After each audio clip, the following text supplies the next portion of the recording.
Streaming is up. We are live now. Good evening, everyone. Welcome to the Strategically Speaking with Dr. Adityanjee, episode number 22. Today we have a very interesting guest talking with us.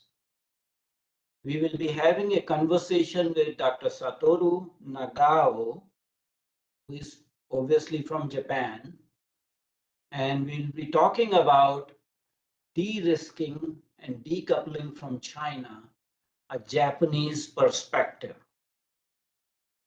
Now, Dr. Nagao is not a stranger to us. He has been on our CSA platform earlier also, has participated in various roundtable discussions. Dr. Nagao is a non-resident fellow at the Hudson Institute, but he is based in Tokyo, Japan. Previously, he was a visiting fellow at the Hudson Institute based in Washington, D.C.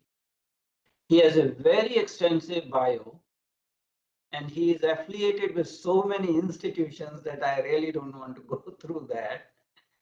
The most striking thing is that his PhD in 2011 was on Japan-India military alliance. He is a strategic expert, and he is very widely published. He has written several books. He appears routinely in various TV and other media channels. So we are very pleased to have Dr. Satoru Nagao on our platform. Welcome, sir. It is honor for me, sir. So topic today is de-risking and decoupling from China. And there has been a worldwide trend. It was the United States that took the initiative for decoupling. The word used was decoupling.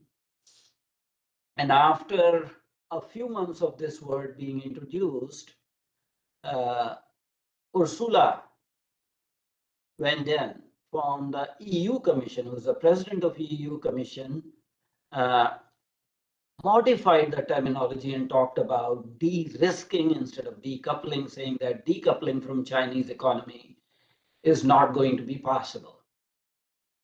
And across both the sides of Atlantic, United States as well as European Union are trying in their own ways de-risking their economies from Chinese economy, although they are not now focusing on decoupling. So we wanted to have a discussion with Dr. Nagao from a Japanese perspective. Our understanding is that this talk of de-risking and decoupling is not just based on economic issues. Actually, geoeconomics and geopolitics are intertwined very strongly. And it is the strategic issues, the security issues that are driving this bandwagon for de-risking and decoupling. In case of Japan, if I remember, as early as 2011, there was a dispute with China about a Chinese fishing trawler entering Japanese water, and the captain was arrested. And as a retaliatory measure, China put sanctions on Japan, and those sanctions involved restricting the sales of rare earth metals, lithium, and certain other components to Japan. So that is the origin of the process of de-risking and decoupling with China in Japan. Dr. Nagao, am I wrong or am I correct here that this was the incident that triggered? Of course, you are right. But maybe we need to realize what happened between Japan and China. In 1980s and 1990s, Japan trusts China. If China writes, it will be a new situation. Asian country like Japan, China, of course, including India or Southeast Asia, will lead the world politics, Japanese believe. That's why the investment to China contribute Asia's rights. That is traditional Japan's perception in the past. But China betrayed it. Along with China's rights, China escalates their pressure toward Japan. 2010 is one of the important points. Indeed, 2005, 2010, 2000, indeed, gradually, step by step, Japan-China relation has been deteriorated.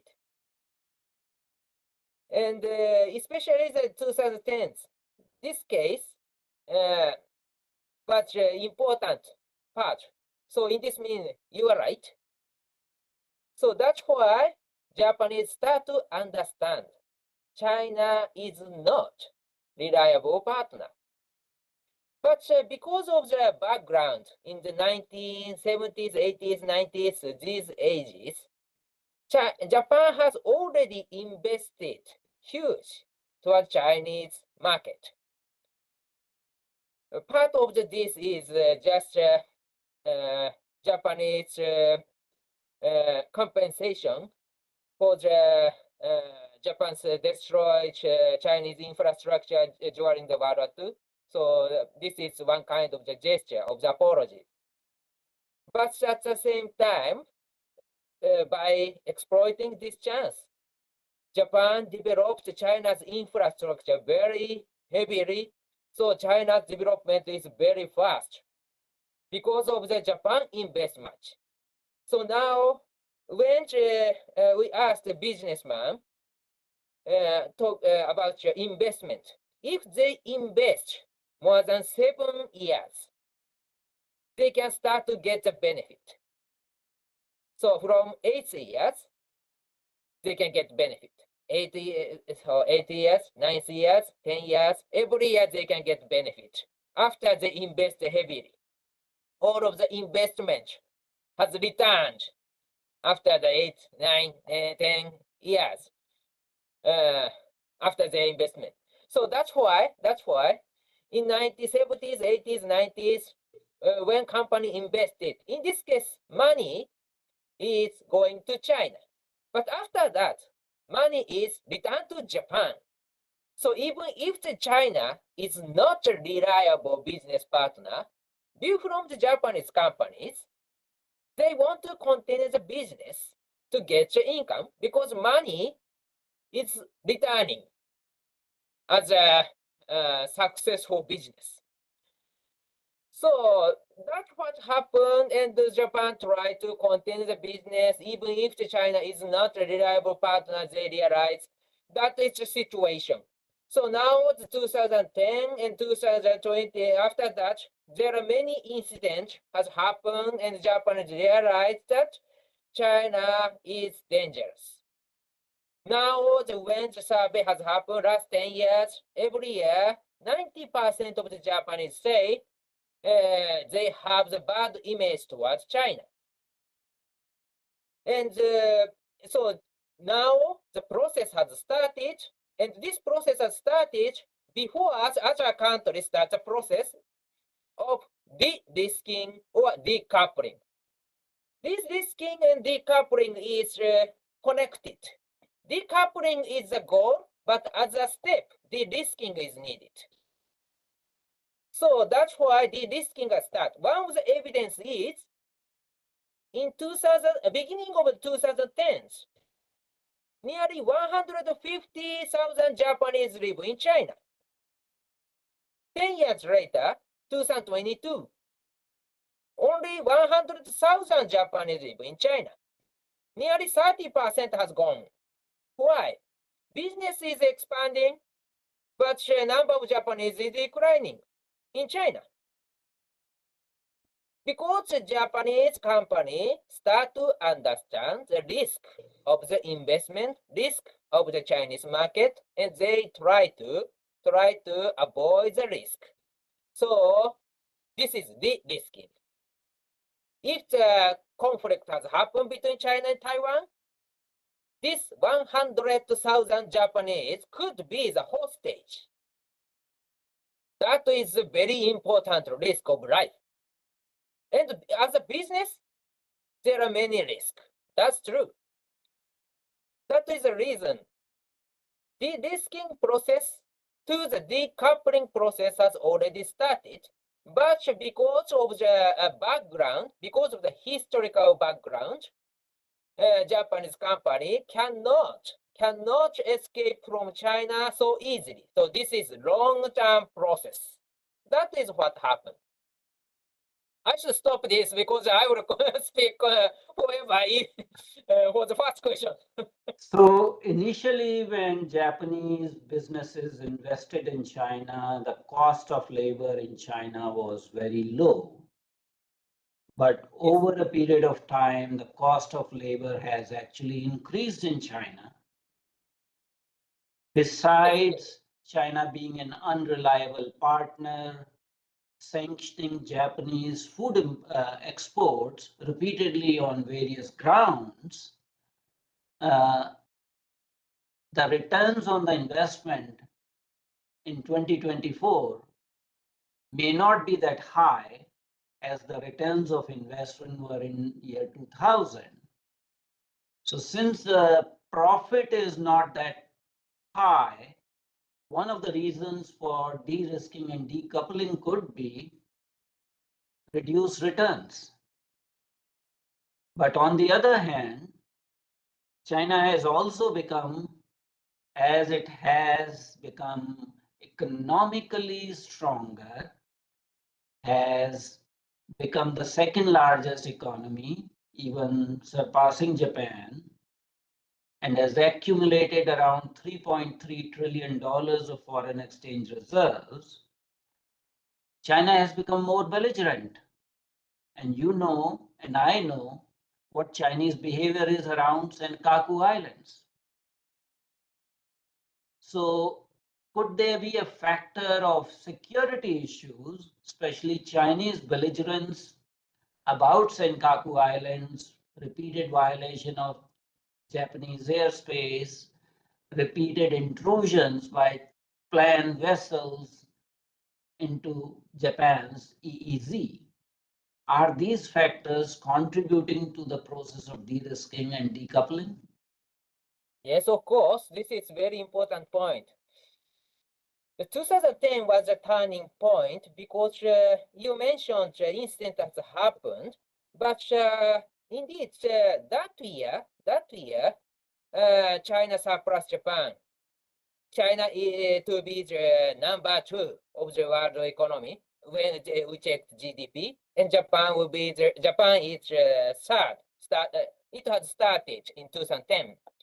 So when the economical power balance has changed, military power balance has changed. Indeed, China's investment to the military rely on their ample budget. Because they are rich, they can invest heavily to the military and modernize their military so rapid pace. For example, the 2030 to 2022, this is 1 decade, China increased military expenditure 63%. This 63% is very high because when we compare with other countries, for example, the US, 1 decade, they increase only 2.7%. Japan increased only 18%. So 63% is far bigger than the other countries. Why they can do that? Because they have money, because they have good economical power.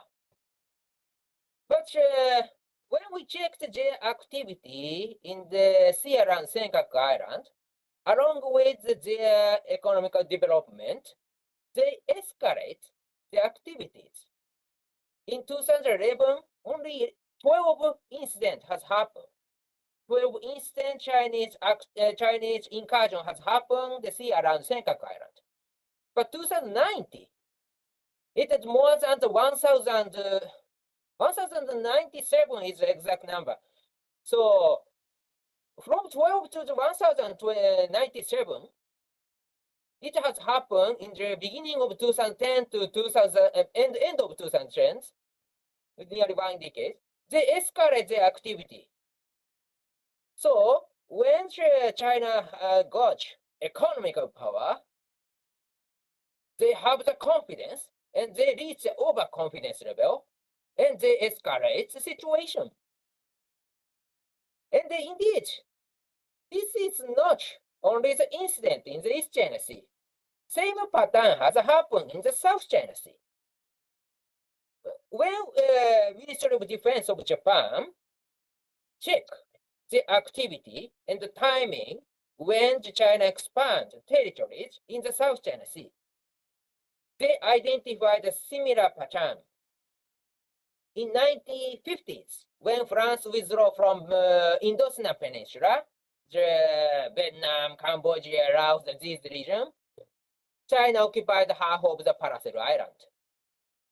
And in 1970s, when US withdrew from Vietnam after the Vietnam War, China occupied another half of the Paracel Island. In 1980s, the Soviet troops reduced the number in Vietnam. China occupied the 6th pitch of the Spratly Island. And in 1990s, the US withdrew from Philippines. That timing, China occupies Mischief Reef. So every time military balance has changed, China steals the territory. That is the pattern. But this military balance based on money. That's why if China got economical power and they have the confidence, they find the power vacuum and steal the territory. That is the pattern. That's why economic power is directly linked with the security. So now they find that there are many power vacuum. For example, the India-China border, this is icy, minus 30 degrees in the winter season. So China find the territory, then try to enter the Indian side. Indian Ocean, yes, most of the countries do not interested in this area, and especially after the Cold War, Soviet naval presence is reduced, and China find the power vacuum and expand the activity in the Indian Ocean. So every time they find the power vacuum, they try to expand, even if the Arctic, the space, even if the cyberspace, and anywhere they find the space, they try to take it. So But it is once they very can do it, they have the money. That is linked. so it is very clear that China is an expansionist, hegemonic power whose goal is to ever expand Chinese periphery and increase the Chinese territory, whether that is land or maritime. Knowing what we know now,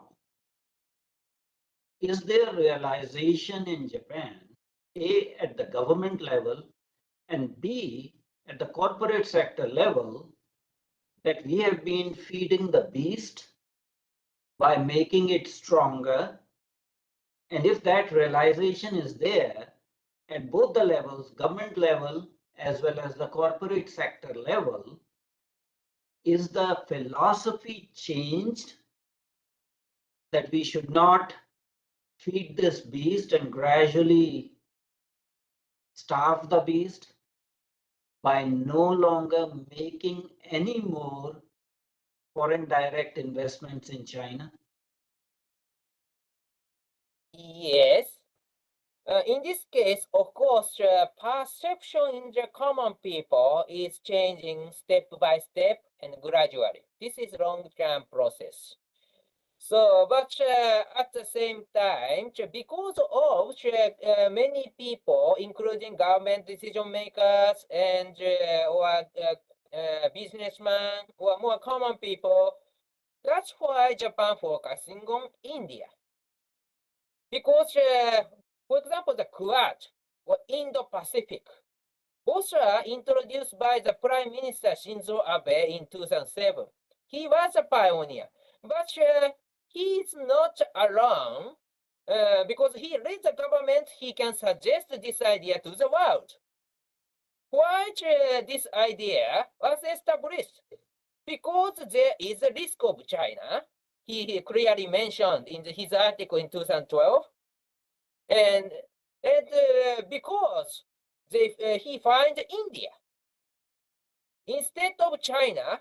India is far better. India will rise, and it will help the situation in this region. For example, the Indo-Pacific is the idea to include all territorial issues around China because this idea includes India. Traditional idea of the Asia-Pacific do not include India. That's why China's territorial issue, or only part of the territorial issue is included. Important issue related to the India and China is not included in the Asia-Pacific concept, but Indo-Pacific included. And Quad is a group of the great powers in the Indo-Pacific except China. And Quad, if the Quad is only 3 countries, Japan with US and Australia, new concept is not needed because these 3 US allies, there are many chances to cooperate. But India, because including India is important, this new concept is needed. That is Quad. So the Japanese start to understand China is not a reliable partner, and they need to find a new partner. And in this case, they focusing on India.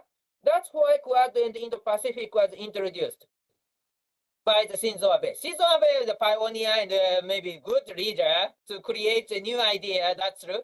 But at the same time, he focusing on India.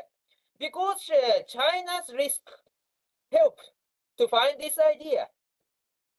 So in Japan, the perception has changed. Now, every year, the survey shows 90% of the Japanese say they have the bad image towards China.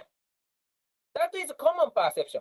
But still, Japanese cannot escape from the benefit from the Chinese market.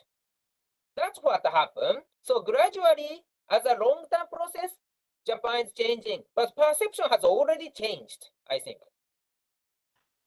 I think at this point in time, in at least the last couple of years, Chinese economy is stagnating. Actually, it has declined. The GDP growth rate has declined in China. And they are having major troubles in their real estate sector. And imports from Japan are coming down in China. So with the current situation of Chinese economy, Japanese business houses probably will not make so much profit. And actually that is being reflected now in technical recession in Japan.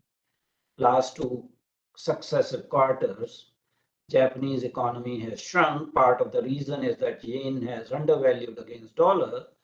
But the other issue is that the main trading partner for Japan, that is China, is not importing that much from Japan. So besides unreliability of China as a trading partner, the Chinese economy is not so hot, and China does not offer such a good market to Japan. When do you envisage that Japanese business houses will stop investing new money into China? Because from 2014 onwards, On an average, they have invested $10 billion every year into China. Do we see in next 5 years this investment into China declining? Yeah, of course, this is long-term process. So even if Japan start to relocate the factory from China to India, China to Vietnam, China to Bangladesh, they need more than 7 years to get back the money they have already invested. So this means that when we check how much benefit Japan can get from the trade, still from India, from Bangladesh, from Vietnam, this influence is share is very limited level. But every year they will change. So that's why this is long-term process. In case of China, because of the 30, 40 years history of the investment, even if their salary rise a lot or the economy is not recover so well, because many Western countries, rich people hesitate to invest to China because of the risk of China now. But even in such kind of situation, there are the many factories of the Japanese company. That's true. They have already hired workers in China. That's also true. It is not easy to abandon these facilities as one kind of infrastructure. So that's why they try to change, but this is long-term process. That is my image. So suddenly, maybe government asks the company to decouple with China. It is impossible. That is maybe answer. So if the big war has happened, yes, this is destiny to decouple. But at the same time, without this kind of the very, very big emergency, this will be the long-term process. So gradual change has happened. Now the Japanese company focusing on India, more than 1,000 companies set up their office in India. This is a big change. But when we check the trade level, still 1%, 2%, very low between Japan and India. Why? Because this is just starting point. And because of geographical distance, indirect trade exists through Southeast Asia. Japan's factory located in Southeast Asia export something to India, or something patch made in India go to the Southeast Asia to go Japan. So this is a joint area, Southeast Asia joint area between two countries, between India and Japan. That kind of situation has happened, but in this case, when we check the size of the trade, this is trade between India and Southeast Asia and trade between Japan and Southeast Asia. We cannot count as Japan-India trade. So that's why we cannot calculate exactly in this case. That has happened, I think. Since Xi Jinping came to power, he has enacted very harsh anti-espionage laws that are selectively applied and opaquely applied. So there was an incident in October of 2023, a Japanese employee of Astellas Pharma Inc. was arrested on suspicion of violating the anti-espionage law, causing a deep concern among the Japanese business travelers to China and Japanese employees based in China.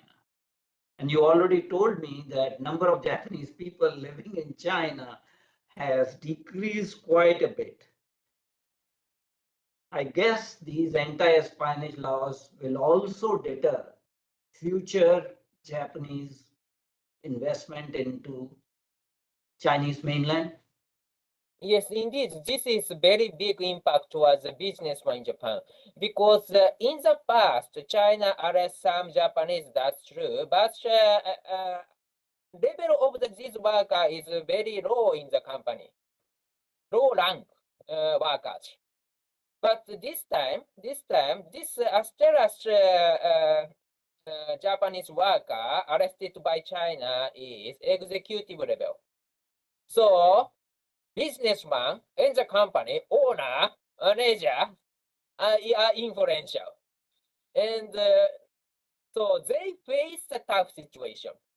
In the past, they do not worry about this because there is no incident to arrest such kind of the high rank company executive level workers as arrested by China. So, but now they are worrying there is a possibility they will be arrested in China. And especially this Japanese work in the Asteras is well-known pro-China person, indeed. He likes business with China, and he looks like he is a good businessman for China. Japanese believe he contributes to relation between Japan and China, but China arrest him. So Japanese surprised. Is he friend of China? No, we want to ask. So that's why this impact of this incident is very big. Now Japanese company owners are afraid or hesitate to visit China because there is a risk China will arrest. So benefit is they want to get, but risk of life, yes, there is. That is a new situation for Japanese business owners. So when Prime Minister Fumio Kishida came to India in 2022, he put forth a 5-year plan of investment of $42 billion in India's northeastern states. Since the government of Japan had this big plan, does this encourage the Japanese business houses to take the lead and also start investing in Indian markets, especially in India's infrastructure sector? Because at this point in time, India's infrastructure needs an investment worth $350 billion. And Japan is a cash surplus country. Japan has a foreign exchange reserve of $1.4 trillion, next to China as the second largest. And Japan is the largest creditor nation. It does not have any debts. So would Japanese business houses start investing in infrastructure projects in India apart from the government of Japan? Yes, this is very important strategic project. Japan's investment infrastructure in the northeastern region. There are two reasons we can say this is very strategic. Firstly, Japan has started East-West corridor infrastructure project. East-West corridor means that from India to Vietnam, India to Southeast Asia.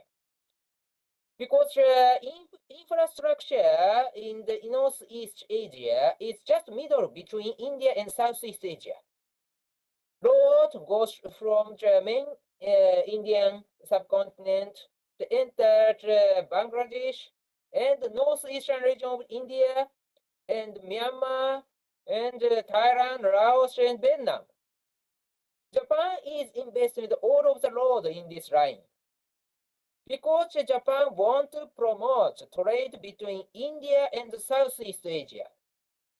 This is a win-win between India and Southeast Asia because if trade between India and Southeast Asia promoted, it will neutralize China's influence in the Southeast Asia. Southeast Asia economy rely on China. Trade with China or China's investment. This is very important. But view from Japan, Japan want to neutralize China's influence in Southeast Asia because traditionally Southeast Asia is area Japan has most inflation country. Japan has been the most inflation country. So that's why Japan is facing China's challenge in Southeast Asia. So to neutralize this, promoting trade between India and Southeast Asia is the answer. And as a land route, this road project in the northeastern region is joint point. And another sea route from Chennai port to the Southeast Asia or other port is also Japan is investing. Connected between India and Southeast Asia through the Bay of Bengal is Japan's strategic infrastructure project. China's project is northwest corridor, maybe from China to Southeast Asia. So they are crossing the Laos, Thailand, this area, but at the same time, Japan side is west and east, this in India and Southeast Asia. That is first one. Second reason is if Japan invests infrastructure project in northeastern region, Indian Army can use this infrastructure to deploy forces in the Arunachal Pradesh or other area in the border between India and China. So this infrastructure is dual use tool. So that's why this is the second reason Japan invests infrastructure in northeastern region to promote India's defense line against China.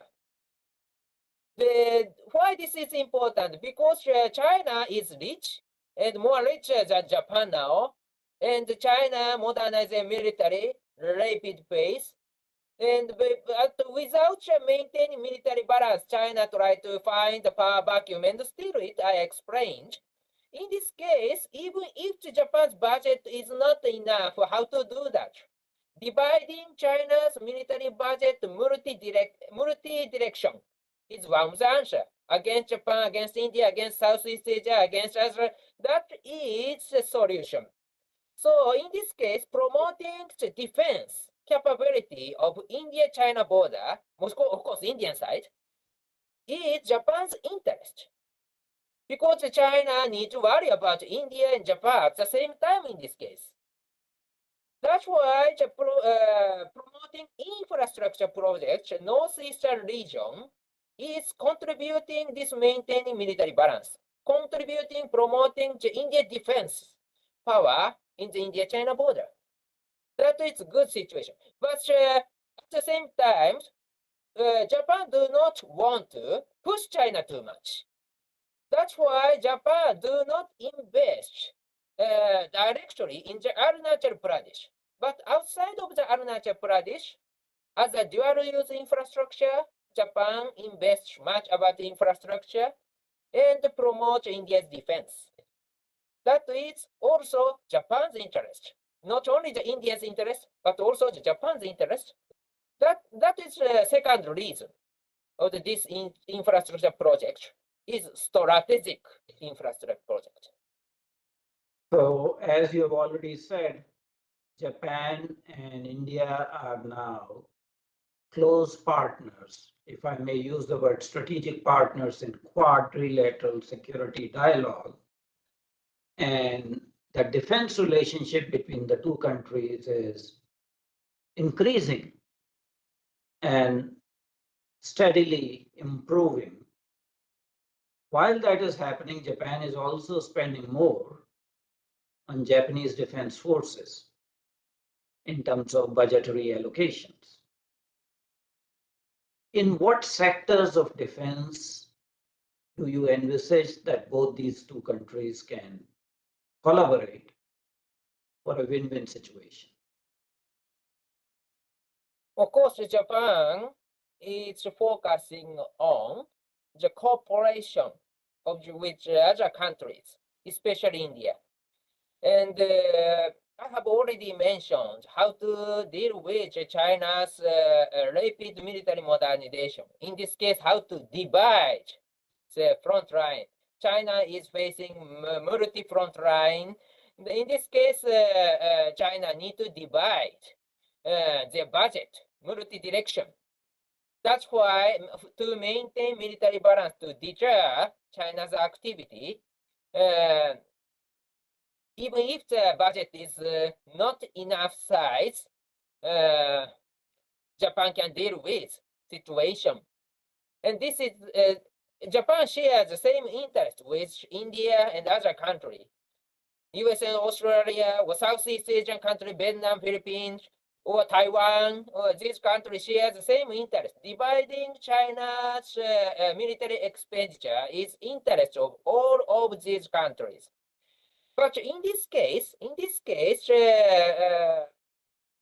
if they want to cooperate, they should invest each other. It's one of the solution.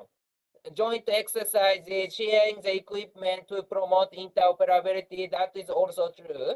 But at the same time, to prepare the infrastructure like Japan's investment in the northeastern region of India, or other non-military aspect of the military aspect is very important. Promoting economies also, finding alternative market or de-risking the supply chain or collaborate to find critical technology related with the defense, even if this is dual use technology, but it will contribute to military technology directly in the future. That is also very important. That's why the many areas Japan and India cooperate to promote their defense capability.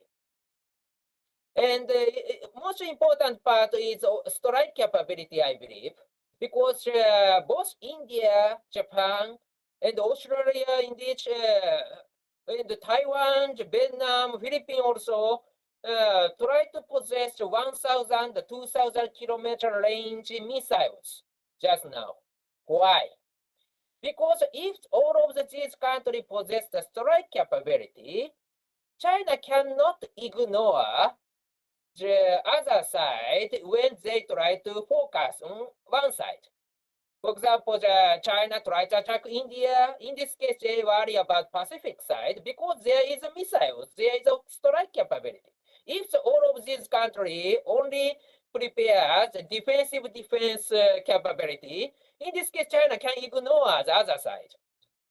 But if all of these sides has a strike capability, China cannot ignore. That's why China needs to divide their defense budget multi-direction. So all of these countries try to possess the strike capability at the same time. It's a strong message to China. They need to divide the budget multi-direction. That's why China cannot find the power vacuum to expand territory. That is cooperation of these countries. So India's export BrahMos missile to Philippines is contributing this situation because BrahMos missile is strike capability. Taiwan possessed a 3,000 kilometer missile to attack Shanghai is also part of which they are possessing indeed. So these Australians possess nuclear submarine which can fire the 1,000, 2,000 kilometer Tomahawk missile is also contributing. Because they can deploy nuclear submarine in the East China Sea and the South China Sea, and view from China, this is threat. So India-Japan cooperation, along with these many partners, as a full strategy, they can reduce the risk. So this is deter China is de-risking the conflict related to China by cooperation is most important part of this Japan strategy and the India-Japan cooperation, I think. Will Japan ever consider purchasing BrahMos missiles from India? In this case, of course, this is a good situation, but BrahMos missile is India-Russia joint product. This means that without Russia's permission, Japan cannot import. This means that there is no possibility Russia allow weapon. Russia allow to export weapon to Japan, I think. So this case is maybe it is impossible. But if India develops own missile technology, and it will happen, I think, soon. So that in this case, it will be negotiation able, I think. But currently, Japan also try to possess our own missiles. So maybe sharing missile technology and develop jointly, it's maybe it could happen in the future, I think. That is a good situation, I believe. Would Japan consider purchasing Tejas Mark 1A version of fighter aircraft from India, where there is no prohibition because they are indigenously developed and Russia does not have any, you know. Yeah, India's missile technology is high level, and because India's missile technology is related to space technology, which can this missile as a rocket they can carry each satellite to the space. So that's why that technology between rocket and missile is quite similar. So that's why India's level of the missile technology is world highest level. So in the future, maybe it will happen, I think. Currently, Japan's negotiation of the joint arms development project is not so sophisticated because too much restriction. If Japan succeed start joint development project, in this case next generation fighter jet, with UK and Italy, if it will go through, maybe Japan's legal process to start joint arms development project with other country will be sophisticated a little more.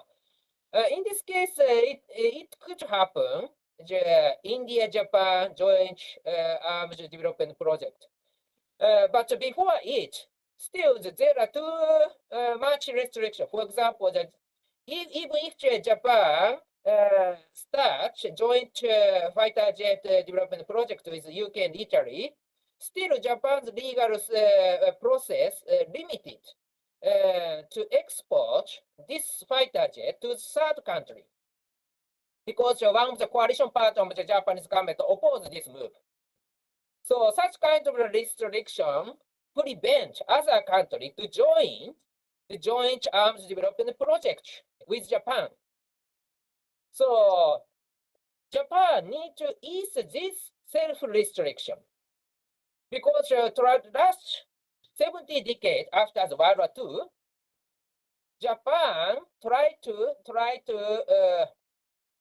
Japan do not want to show the strong presence in the defense field, military field, because there is a dangerous image in the Korea or China or US also. If Japan lies, it will be the rival of them. That is the image. So Japan try to show we will not become the rival. We are a good partner for you. Something peaceful image Japan try to advertise it. In this case, because of this, Japan do not show their strength in the military field, or do not show do not share our own technology in the military field, and especially there is no project with other countries, except the United States, but other countries. So this time, the UK and Italy was the first one, and in the future, other countries can collaborate, but without solve this self-restriction issue, it is impossible to start joint arms development project with other country. But some exceptional cases, maybe India and Japan has already started unmanned ground vehicle joint development project between the Ministry of Defense of the two countries. That's true. But without these are the exceptional case. Maybe it's a fighter jet, the submarines, these kind of more offensive weapon-like weapons. Still, Japan side has many problems. That is the situation. Will Japan ever have the constitutional amendment to boost the Japanese defense forces and be deployed outside Japan? Yeah, that is another matter, but yes, that's true. Yes, why you ask is right, because all of these issues is related. But at the same time, to solve this, maybe amending the constitution is amending constitution. There are too much restriction to overcome. So this is very difficult issue. So that's why maybe they try to amend the perception or the more low-level legal restriction. That is maybe more practical. So of course, amending constitution is honest way and good way, I think, but process is very complicated, so not easy. So that's why one by one, we need to solve as a more lower level or more practical level is needed. But even if they just even if they just started joint fighter jet project with other two countries, there are too many self-restriction Japan imposed because of the background of the history. So that's why still Japan's perception or Japan's legal process is too complicated. And this is based on Japan's perception mindset that is need to change. So indeed, Xi Jinping, Kim Jong-un, or Putin, or other dictators can push Japan to change. That is the most important solution currently, indeed. Unfortunately, that is the situation. Well, it has been a pleasure talking to you, Dr. Nagao. As we started and I stated that geoeconomics and geopolitics are intertwined, and the process of de-risking and decoupling should lead to de-risking and decoupling of economy from China should lead to investments into other partners who do not pose a threat to Japan. And India is one such partner where Japan can do business without any inhibitions.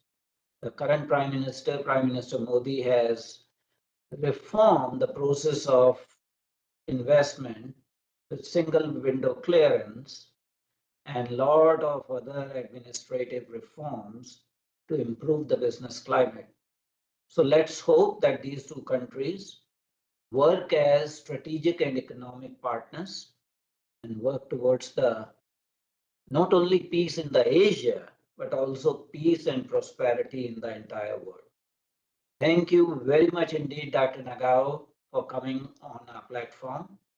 And I wish you a pleasant journey to India for Raisina Dialogue, where I know that you are going to participate. Thank you very much indeed. Thank you very much. Thank you very much for giving me such kind of the chance.